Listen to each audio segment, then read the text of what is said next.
Hey, what's going on, you guys? So let's talk about it. I know we haven't really gone over Module 3, so we haven't really talked about that. And I think we do need to go over that, so we'll get into the meat and potatoes of that. All right, so with this particular module, you are going over primarily focus on object-oriented programming. And that, for the most part, will take you through all of Module 3.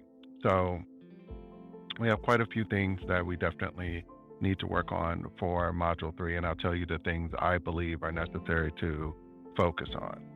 So this portion right here, when you get ready to do the book participation, in my opinion, there are 20 for Module 3 that you need to complete, and I can show you guys the amount of work that went into that. So that's a little bit easier for you to at least see because there are 22 extras. So if you are doing this more along if you're doing this more along the lines of focusing week by week, as you can see here, I was able to get all of the required testing. So there are some things that you're going to need to do. So as you can see, and for those that are listening on the podcast side of things, we are going into Zybooks. We are looking at the particular Module 3, if you will, and it has the particular contents in it. So there is areas that you need to focus on. And so there are a total of 23 in Module 3 and the book that need to be finished. And for those that are looking, you can see I didn't finish all of it. I did finish up 93% of it, but going through as far as challenges and participation, these are the two things that you actually should focus your time in on. So a lot of last week I was involved in some other things, so that wasn't a focal point for me. For some people, this may be ideal for you. So getting back to your module work that you need to finish up, these two do need to, and Module 3, they need to be your focus. If you're going into Module 3, I would focus my attention on working on your Zybook and getting through your activities and your labs, okay? Because, of course, Module 4, you've got some other work that you need to do. And I'll give you an update on that a little bit later, but I just wanted to check in and let you guys at least take a look and a gander at this of how to prepare for it. So what I did is I focused my time in on my labs, and a large part of that is because when you're going through and you're looking at how this portion will be graded, okay, you need to look and focus most of your attention in on what's going to be weighted more. Your lab participations will give you most of your work, okay, and this will give you your point system. So as you carry out your classes, you will see that what will happen is I will get a grade here. This is basically, we'll just say 30% now, okay, of this. So we're just focusing in on these classes. This will give you your 35. I'm not going to get a full participation on the 35, but the lab, I have an opportunity to get at least a 20. Now, when you're looking at 4, which we're going to talk about here shortly, 4, you have some heavy weights, including your Project 1 submission. So when you're getting ready for this current week, because we're in week 4, if you will, in week 4, you have one project that is due, and it's a major for your grade. So you need to make sure you're focusing your attention in on that.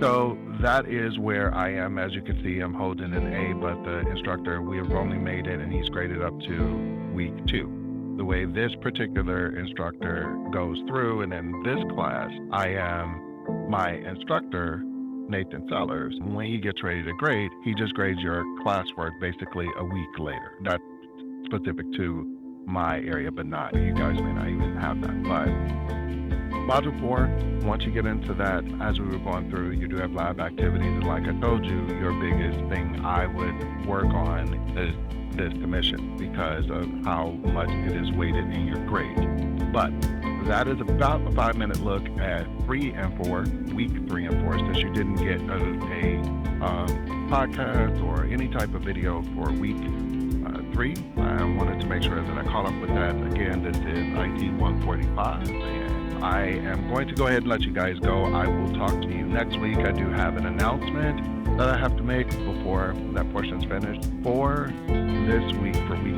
3, okay, when I made the statement what I was doing.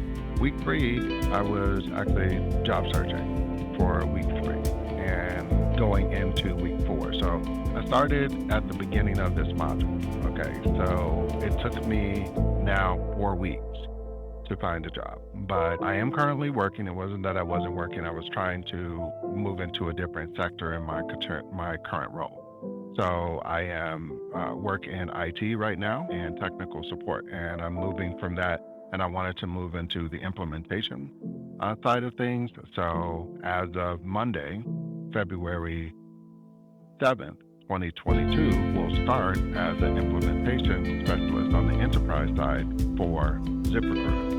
So that is one of the large announcements and part of the reason why this week and this week haven't really been focused on. So the reason why I share that is not to boast about it, but to put the information out there that if you're doing something and for your life, your actual life, and you start realizing, oh, I can't keep up, and your grades start to get to a point where you're like, oh, I missed all of this.